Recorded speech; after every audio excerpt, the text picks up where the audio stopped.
ayca asalaamaaleykum mbokk internet yu Dakar waa 221 yi mbégte bànneex la ñu am saa su ne tey nag boo la ñu gisee ñoo ngi ni seen bi émission Daalu Dakar Daalu Dakar nag soo leen ko déggee ca doxu Dakaru at mën nañ koo duppee tey nag dañoo ñëw ba fi nga xamante ne moo nekk Sacré-Cœur 3 daa lay seeti suñu papa yi juste pour waxtaan ak ñoom ci koor gi yenn genre jafe-jafe yi si am ba xam dinañ woor wala duñu woor parce que parfois dañuy gis ñoo xamante ni wooru biir kër la ñuy am de mais duñu woo si mbedd bi danga may topp rek ñi daal day daaw daal ma daal di xool sama papa ji ay ca ñu dem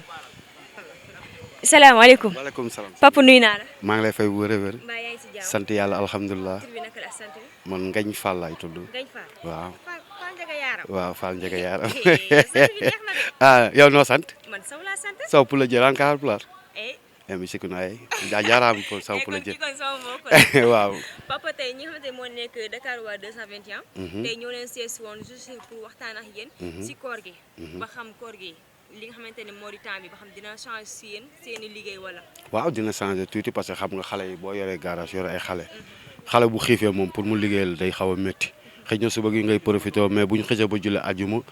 après yow yaay naxante ak ñoom rek parce que xiif ak liggéey moom àndul loo tàmmul tàmmoo ko mais tam yàqul dara suñu activité parce que ni ñu doon liggéey noonu la ñuy liggéey xëy na heure bi mooy changé fu 5 heures 6 heures dinañ ñibbi bu dee koor du dara mënuñ fi nekk ba 20 heures 21 heures loolu daal laa si xam man. bu nekkul koor mu ngeen fay nekk ba ay 20 heures ba 21 heures 22 heures sax yenn saa yi daf ñuy fekk ça dépend si liggéey bi nu muy demee rek. mais tamit parfois tamit du leen empêcher seen i clients yi nga xamante ne ñooy dëkkee fu sori. waaw dafa am client yoo xam bu fekkee ne dafa dëkk fu sori liggéey bi dañ la naan tey du mun pare parce que heure bi ngay wàcc ak heure bi ñuy liggéey day gàtt da ngay bàyyi ba suba heure tel su la arrangé nga bàyyi fi sa oto su la fi arrangé wul tam ñu bàyyi nga dem. mais tamit parfois dina am client yoo xamante ne dinañ bëgg nga liggéey leen mais dañuy ñëw taxaw ni tant que liggéey parewul du ñu dem. non dafa bëri am na ñoo xamante ni moom du ñu bouger mètre seen alal loo si def dañ koy xool. mais loolu manque de confiance wala lan. non dafa am ñoo xam dañu bëgg seen alal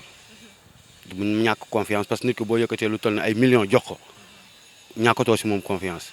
mais am na ñoo xam dañuy toog di xool ndax li ñuy def seen alal nii la wala nii am ñoo xam ne ngay jël matu sax dóor seen place ñu la déet bul dóor parce que xamuñu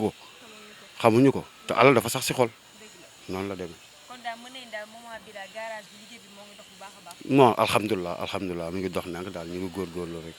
ñu ngi góorgóorlu. mais moment bi est-ce que kon parfois di ngeen am ay dettes comme si que tey ngeen kenn jox leen oto ngeen génn Dakar bay seen emprunté yi mu am benn manquement bu ci am. non kooku ça dépend si ñi ngay yor parce que munoo alalu jàmbur déjà bu ñëwee jox la otoom di nga vérifier li nekk si biir di nga xool li fa ne su fekkee sax da nga fa gis benn xaalis nga ne ko lii da nga ko fàtte wala lii yenn saa yi mun la ay weccit yoo xam ne dañu ko fay bàyyi mais yow ñi nekk si oto da nga laan leen xool leen lii yéen a fi nekk bu fi dërëm jógee bon yàgg nañ fi bàyyi daal man daal macha allah ñi ma yor moom soxlawuñu yëfu kenn. jërëjëf wasalaam jërëjëf yal na yàlla def jàmm mais dégg naa tukulóor yi nag koor gi duñu woor dañuy jooy rek duñu liggéey de ate liggéey yaa wax liggéey noonu ah lawbe waaw ay lawbe gën a ragal xiif maalaw lu neex rek lay wër ak sañse jërëjëf merci beaucoup. yaa ngi léegi suñu papa ji moom moment bi wax na li wax pare mais nag à la fin moom daf ma tooñ nee na lawbe dañoo mën lekk te it lépp lu ñu am def nañ ko ay sañse ah mais nañ ko gëm rek te xam que ne ñun moom sañse moo dee suñu yére ñu bu ñu xëy te changé ñu yére moom dañu mën ku feebar papa kon merci beaucoup sama tontooy moom xam naa ba koor gi ñëw nañ son ñun koor gi ñëwagu sax ngeen tëdd si ay taatu garab ñu dem lii fii rek la am. ay ci moment bi nag ñoo ngi ne ak tamit suñu benn tonton nga xamante ni fii mën naa ni ak garage yu mécanique la mais mën nañ ni moom moo fiy nekk chef dañuy waxtaan ak moom rek pour que mu wax ñu li nga xamante ni moo nekk problème yi nga xamante ni am na ci biir petite entreprise bi salaamaaleykum. waaleykum salaam wa rahmatullah. tonton nuyu naa la. waaw maa ngi lay fay. tur bi naka la sant. Séga si maa ngi dëkk Liberté 5. waaw ñu ngi Sacré-Cœur. waaw gis ngeen ko lu ñu nekkee fii déjà fii la ñu newoon ci biir parc ñu ngi ñuy génne ñu sànni ñu ci biti ba pare ne dañuy créer ay emplois. man je demande le gouvernement comment tu peux créer des emplois en abandonnant les ouvriers ñun ñu mécaniciens yi nga sànni ñu ci biti xale yi si ñun lañ doon ñëw di jàng métier ñu ngi nii amatuñu benn apprenti xale boo ne kay jàng mu ne lii su ma ko jàngee fu mu koy teree parce que yéen ni leen di def nii c'est pas bon man jàngal naa des ouvriers ay mag ñu ngi fii macha allah ñooñu tey dem amul kenn ko bokkoon ci manifestation bi lii yëpp lu ko waral mooy dañoo décourager secteur informel bi dañ ko décourager dañ ñun kenn sóoraale wuñu waaw xale yi ñu daan am dana lu mu bon kii bu ne danañ jël lu mat fukki xale tey jii gis nga ko garage baa ngi nii amul benn xale bu fi ne ñun rek ñoo fi nekk di débrouiller ñu ngi ne génnañ ci biti ci tali bi lañ ne di liggéey waaw léegi ñoom bu ñu dañuy créer ay emploi dama leen laaj naka dañuy créer emploi en abandonnant des emplois noo mën a créer emploi ngay bàyyi emploi ngay négliger l'emploi ñun daa mel ni bokkuñu ci dëkk bi ñun nag ñu ngi toog ku ne ngi toog di jaamu yàlla ci li ñu am ñu ngi muñ di sant seen borom moo ñu suturaal ñu ngi ni amuñu benn pexe ñu ngi ni ci tali bi waaw ma demandé lii ba nu mu tudd na ko président bi dégg bu baax na gestu mécaniciens yi gestu menuisiers yi sama maam danaan ne bu ñu jàngee école mënuñu réussir xale bu ci mënul réussir école dañ koy dugal métier ay temps da ngay gis armée day ubbi bu baax xale yi jaar fa bu ñu paree ñëw métier jàngal naa fi apprenti métier ndeysaan ba mu demee armée kenn bàyyiwu ko dañ ko jël ma nga armée ba tey ma ngay macha allah kon jeunesse bii di révolté ñoom xam nañ bu baax la ñuy révolté amuñu benn courage ci avenir bi demee ñu ngi nii ci mbedd mi ouvrier ñu sànni ci mbedd mi comme doomu muus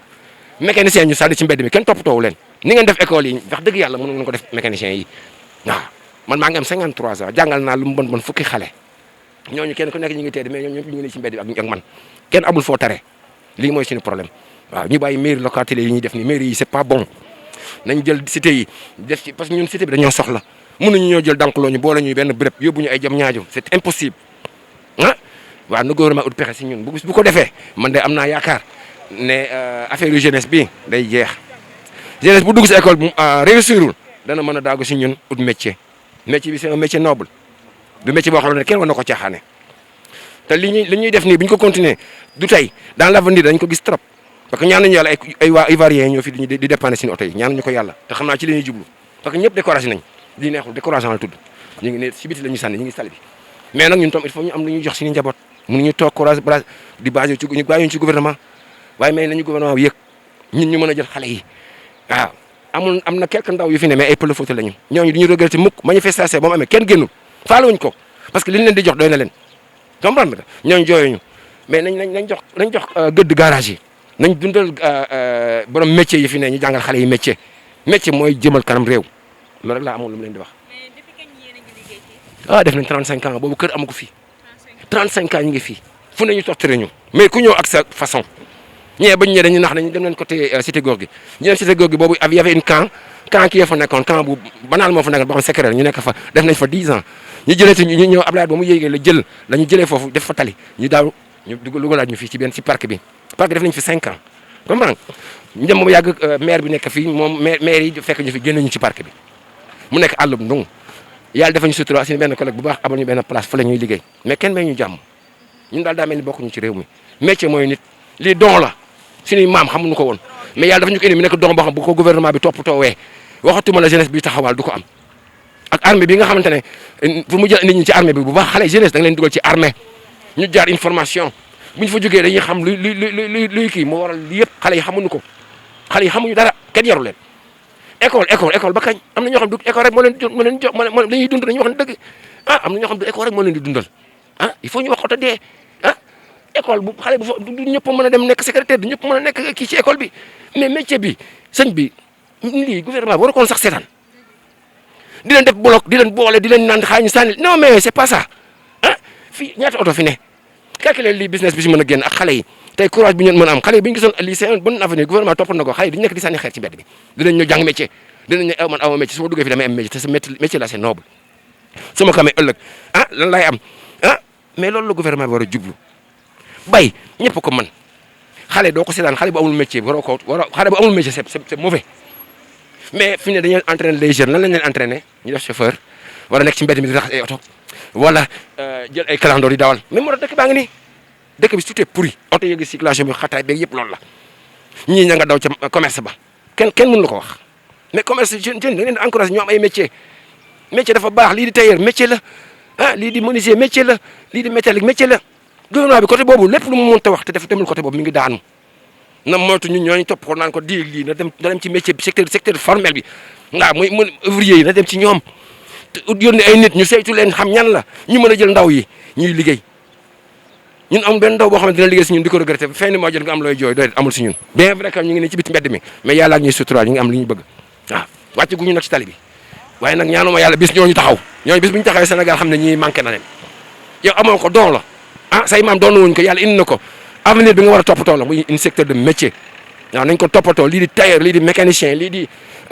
ku mu mënta doon menuisier métallique nga nekk ouvrier maçon lépp ñoom gouvernement bi kooku da cee waroon a jël loxoom teg ci xaris tànk toog tubéyam xale yi ku mënul dara ci école mënul dugal ci métier bi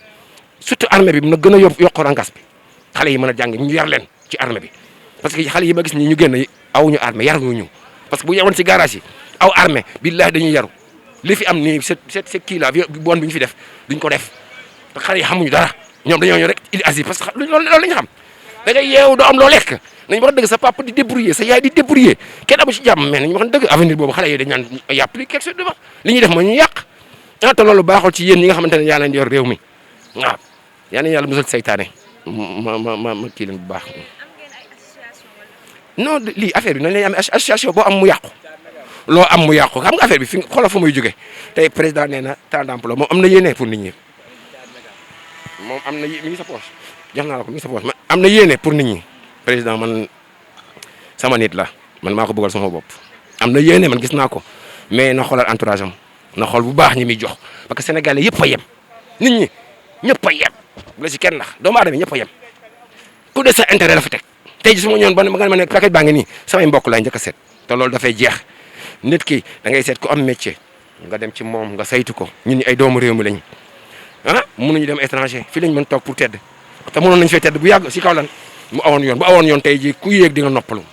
waaw loolu la. mais tey daal mën nañu daal yéen école de formation ngeen. bu mag école de bu raw école bi ñu nekk ñun direct la te non seulement xale bu fi nekk amul benn xale boo xamante ne yar naa ko man muy dëngate keroog manifestation dama sant yàlla ñoo mag xoolal ñooñu ay borom jàpp am nañ jabar am ay doom ñu ngi tedd ci lii di leen jàngal ñu ngi fii mais gisoo kenn ku taxaw ci kër yi benn xeer Auchan bii ñu toj gisoo kenn sax ku jël benn produit sax ñoom ma ko lekk parce que dama leen a yar à ma façon te xale yooyu doon def noonu boo leen jàppoon ba jàppoon genn xale amul benn métier école ba découragé nañ ko fay leen nañ ay papam école ba mu sonn te xale bi amul métier wala ay kay téye ko mu toog amul liggéey léegi nu muy def waaw kooku man métier nga ko mën a jox lu may gardiennage même gardiennage dañ koy former léegi dañuy wax dëgg il faut nga aw armée pour mu am kii def gardiennage mais nañu defar secteur bi xale yi ñëw jàng métier ba tax ñoom ñoo mën a avenir bu subaa danañ xalaat ne ñun kat suñu ko jàngee ba mën suba danañ am avenir du temps loolu laa gis. macha allah xam nga koor gi dafa nekk sax loo xamante ne ñun daa baax si ñun dafa neex si ñun parce que dina nekk benn temps boo xam ne temps de repos la et de paix ak nooy engagé xam nga nit ki lépp loo gis rek ak période la comme mbas bi ba mu amee noonu lañ doon def métti woon na loolu nag yàlla nañu ko yàlla dàqal bu baax waaye xam nga léegi mais yàquluñ dara koor gi tamit noonu lañ organisation rek la ñuy def da ngay organiser da ngay dem bien vrai que ñu ngi ci tali bi mais ñu ngi force suñu wërsëg.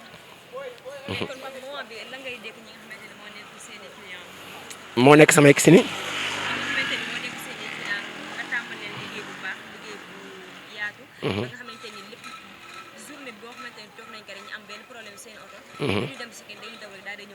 ñooñu maa ngi leen di sant di leen gërëm samay client lañ parce que wax dëgg yàlla defe naa maa ngi ñoom ku def 30 ans ak ay nit foofu dañ waxtuñu client dañ naan ay frère ak sœur man ñooñu laa am comme client comme ay frère ak samay tonton laa leen jox waaw ñooñu laa am comme ay client ñu baax macha allah ñooñu moom sant yàlla. mais liggéey bi est-ce que tamit dina tamit gën a nag développer justement ci weeru koor. bon xam nga fii Sénégal la bon des fois dina neex des fois dina naqari trop mais nag sant yàlla xam nga ñun si ñun comme kuy débrouiller moom toujours bon day gëm dafa nekk ku doylu waaw mën nga xëy doo am dara mën nga toog balaa ngay wàcc sax kenn ñëw taxaw jox la dara comme quoi ma nga dem toog sa kër comme ni nga wax ak sama diggante ak ñoom ay tonton yi kenn woo na la allo da nga def waaye yónnee naa la lii xam nga ñoom tamit yàlla wax dëgg yàlla xam nga Sénégal rek ñun teraanga lañ xam waaw même da ngay toog jëkke waa diw yow ci loo ne nga ko waaye man dama sama yax bay métti rek nga dégg mu ne lii waaye yónnee naa la lii xam nga lan lépp moo tax entre mes clients c'est des teraanga amul la boo xamante ne c'est longtemps yor naa ci ñoo xamante ne macha allah bu ñu ma gisee dinañu ree dinañ non xam nga àdduna la quoi parce que man je suis un Sénégalais ñun fii teral rek ak xam nga moo fi am mais amul ñëw client di ko forcer ci lenn mën na la bàyyi oto bi 1 mois yow nga def lépp boo paree xam nga c'est entre vous daal waaw ñun daal client teranga lañ fi am yu baax yoo xamante ne macha allah maa leen di gërëm di leen sant bu baax jërëjëf.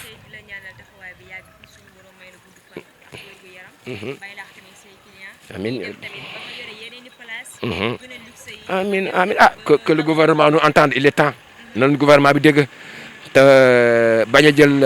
di topp ñenn ñi amul sens na toppatoo informel bi xale yi jàngi métier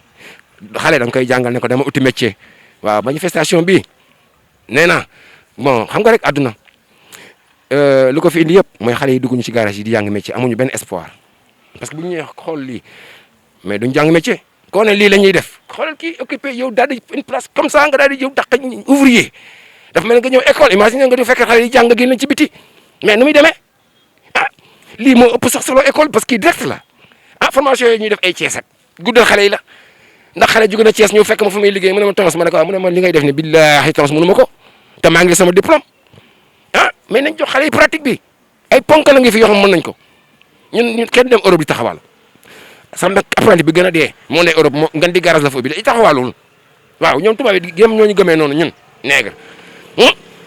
ñun da ngay war daal tubaab yi demal Europe man su ma demoon Europe heure bi waxtu faaltuma Sénégal lu mu fiy def foofu da ngay egg tubaab yi nga xamante ne ñoom ñoo la ëpp nation dàq la jàng foofu ñoom soxla wuñu boo jàngee pratique dañu lay pousse fee ñoom pratique lañ soxla théorique bi dañu lay pousse fee pratique kay pratiquer nga wol leen sa bopp ñu jël la jox la ngan di garage ñi la jox liggéey ngay liggéey macha allah ndigam ñoom ñooy def loolu ñun nañu war def bu ñu toppee nii nag di toppee nii ñu topp nii bu ne nii ñu yëkkati nañ garage bi yooyu yëkkati garage rek gouvernement fu mu toog xolam war naa piqué ne kooku crise la un garage on la kenn du ko yëkkati kooku crise la garage kenn du ko yëkkati c'est dangereux ba ma déggee kii ñëw ci VDN bi cette maire la nga xamante ne man xaw ma man ban façon la ñoo xamante ne jànguñu ñëw fekk VDN bi di ko yëkkati ay ouvrier mais sëñ bi da ngay def benn kii bu rafet moo gën a rafet ne ñii kat c'est comme école fii am na ay xale fii am na ay mag am na ay ñëpp mais nga ñëw yëkkati leen imagine toi ay borom kër mais fii boo xoolee Sénégal boo génnee bu dee 15 lañu 10 yi ñëpp ay jàppal bàyyi na waaye yow boo ñëwee di lor ñooñu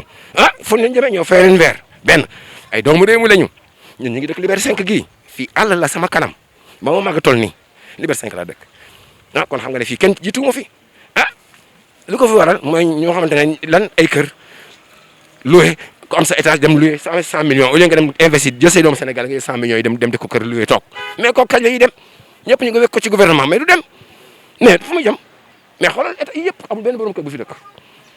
yëpp ci acheté ba pare nag ñoom ña nga tëdd moom kese jël mais loolu ba kañ sonn nañ lool nga jàpp mécanicien di sànni parce que pour def fi kër loolu yorul suñu réew waaw maa ngi gërëm di leen sant. li nga fi wax ni yëpp xam nañ que ni ci xool la jóge te nag lu jóge si xool dafa rek delluwaat si xool te di la ñaanal fi nga xamante ne moo nekk seen place bi ngeen dem ba am yeneen i place yu gën a luxe fii te tamit njaboot gi nga xamante ni yor ngeen leen fii parce que organisation boobu loolu mënu ma ko gëm parce que organisation boobu Sénégal yi gëmuñu ko yow tubaab du la ëppal du la mënee 400 ans nga da ngeen toll ak moom doo dem nañu wax dëgg tey tubaab dina am 10 millions xam nga lu may njëkk a xalaat fii garage la kat xaaral ma ñëw investir fi dinaa jël 5 jeunes si 10 millions yi ñu ñëw fay def benn kiyam ba fii ak 1 an mu développé 20 millions mais nit ki Sénégal xamul loolu Sénégal am na 100 millions da koy samp ci suuf si gratte-ciel ba mu jóg mu luyee toog ci suuf mais ba kañ ana say frères yi nga xamante ne da nga waroon def investir ñu liggéey jëloon leen mais gouvernement mënul jël ñëpp nañu waxoon dëgg gouvernement nan la mën def na ko mi ngi fay ay fonctionnaire kan la amee fii amulul kenn xaalis lan moo fi des mooy secteur bi ñu sàggane informel bi lañ sàggane mooy problème Sénégal ku ko wax moom la ku ko waxul affaire am la ñoom ñoo xam waaye à l'avenir dana dem ba xam ne looloo sonal Sénégal informel bi ñu sàggane xale yi dañoo waroon bu ñu jàng école mënuñu école bi dara dañoo war dem jàngi métier mais doo jël xale nga ñu di ko def laveur bu nekkee laveur lu muy doon taxi chauffeur kooku dina am expérience dañuy wax dëgg réewande bi ak violence bi lu ko indi loolu la xale bi jàngul xamul dara éduqué wuñ ko mais bu awoon suñu garage ñu teg ko ci yoon bi ñun barki yàlla armée sama benn apprenti moo dem armée mais taxawul bañ nekkee 100 moom mooy deuxième personne bu ñu jël 2 personnes lañ jël dafa dem mécanicien rek gars yi xool formation xool ko nu mu ko jaarale ñu ne ko yow doo fi jógee ma nga armée. Mbadou léegi moo ngi amee même papa dañ lay remercier bu baax a baax comme mais nag moment bi nag émission bi duñ ko yemale fii xam naa nag après dañuy xool benn jour boo xamante ni dañuy ñëw jël si la spécial ñu waxtaan ak yow. ayca ba léegi yéen a ngi seen bi émission Daalu Dakar moo bi dañoo gisaane suñu beneen papa duñu def rek lu rek daal di koy nuyu ba pare asalaamaaleykum. asalaamaaleykum. Waaleykum salam. Donc moi je m'appelle Amadou Kane. Bon, j'ai 64 ans. Je suis technicien en automobile.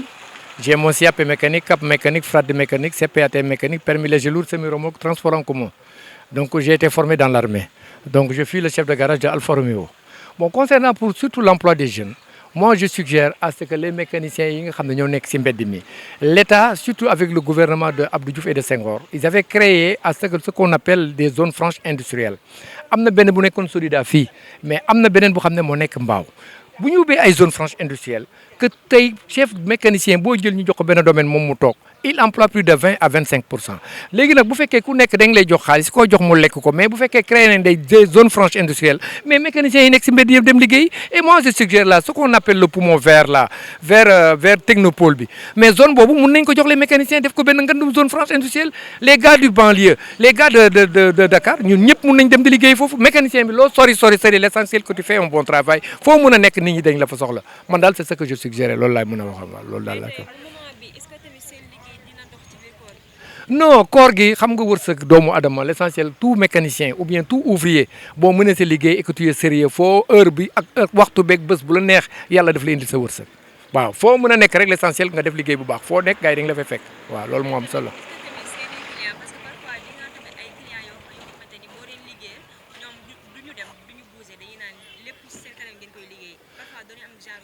Non, c'est que le vrai problème, c'est que xam nga question de mécanique ou bien question d'ouvrage, c'est une question d'organisation.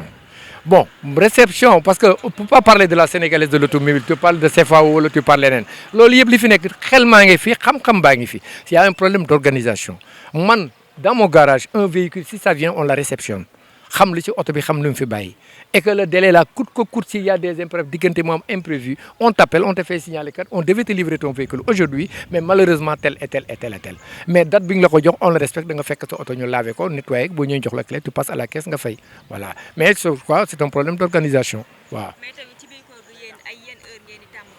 non xam nga koor gi tey léegi il faut que ñu améliorer waat léegi les heures de travail avant ñun ñu ngi xëy si à 9h mais léegi avec koor bi léegi dañuy changer horaire on vient à 7h pour redescendre au plus tard à 17h waaw. mais tamit pour que léegi pour seeni employés am ngeen maximum ñaata employés. bon nous on est au nombre de 27 personnes. 27 personnes. Ouais, et ils sont des salariés on les rémunère à la fin du mois. Il y a des filles. Non, il y a pas de filles, mais quand même, nous arrivons à avoir des gens qui sont sortis de l'école japonaise ou bien dans les grandes écoles et qui veulent faire des stages. On les recrute, dañ leen di jël indi leen ñu def stage et même à la fin du mois dañ leen di rémunérer concernant pour seen transport ak yooyu parce que ñun ñoo si war a jàpp daal waaw. Bon, expérience bon xam nga ni mécanique générale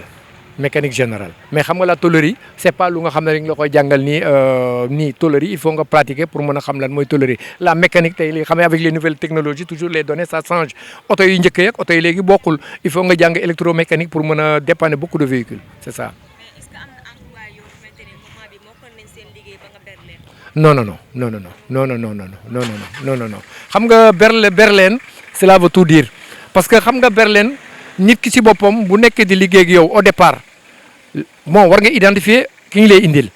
soit mu indil la certificat casier judiciaire bu dee xale la mu ànd ak papaam ak yaayam ñëw ngeen signante pacte nga xamal ne ko lii la même li nga leen di rémunérer il n'est pas dit que si kii de travail bi da nga leen koy fay mais nag nit ki ñëw di sonn ak yow fin du mois boo fayee les salariés ñoom ñëpp dañ leen kii soit 30 40 000 yu nga xam ne dañ leen ko jox pour le transport waaw.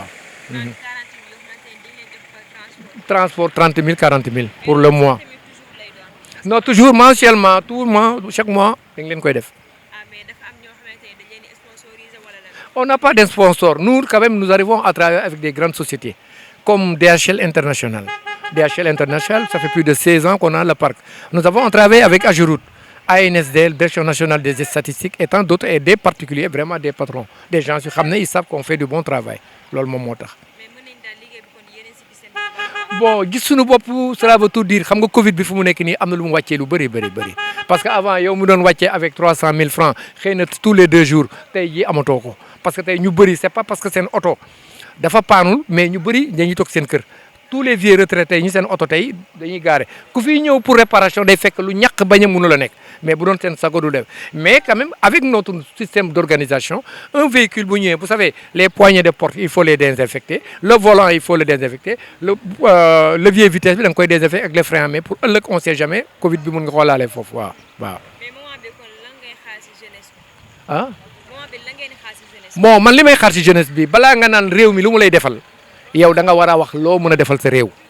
Parce que moi, je trouve comme, et moi, je suggère, et d'ailleurs, les autorités, moi, je les considère, je les suggère, beaucoup de jeunes n'ont pas la formation militaire obligatoire. Il faut que nous ayons des recrutement obligatoire. Parce que ben jikko yi yakuna. Man mi wax yow, je suis rentré aux armées en 1976. Amna lu bari lu xamné xawma kon boy Dakar la fi la juddo fi la magé ba nek mam Dakaru. Mais li fi nek moy il faut que man je suggère à ce service militaire obligatoire. Tous les pays nga xamné dañu def service militaire obligatoire sen jeunesse dañu wara mëna dem. Waaw parce que li fi nekkoon nekkatu fi bu njëkk ba sa moroomu yaay boo génnee boo deful loo war a def sa moroomu yaay réglé la sañoo ko wax dëkk ba sa moroom papa réglé la mais léegi si wàllu boppam koo laal doomam wala ko kii yóbbu la dik wala mu yóbbu la police wala gendarmerie donc léegi da ngay yar sa doom si biir kër gi bu génnee ñu yàqal la ko il faut que tey cette jeunesse là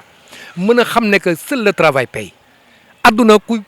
yàlla naru la fay du la liggéey loo et que seul le travail paye bu sa bàyyi nekkoon milliardaire sa ndey nekk milliardaire am ay milliards te nangoo liggéey amoo métier xaalis ba day suux man foofu laa jàppee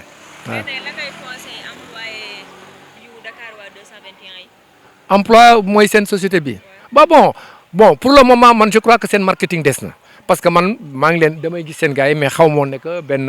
rajo moo fi nekk à côté musuma xam loolu tey jii laa ko xam si yéen laa ko xamee il faut que tamit yéen seen wàllu bopp ngeen di génn comme ni c'est bien am contact avec la population ñu xam leen te jamono guñ toll nag vous les médias da ngeen war a yee askan bi nan la ñu war a yee askan yi man je trouve que y a des feuilletons yoo xam ne dañ ko war a génne si dëkk bi parce que bokkul ak suñu culture.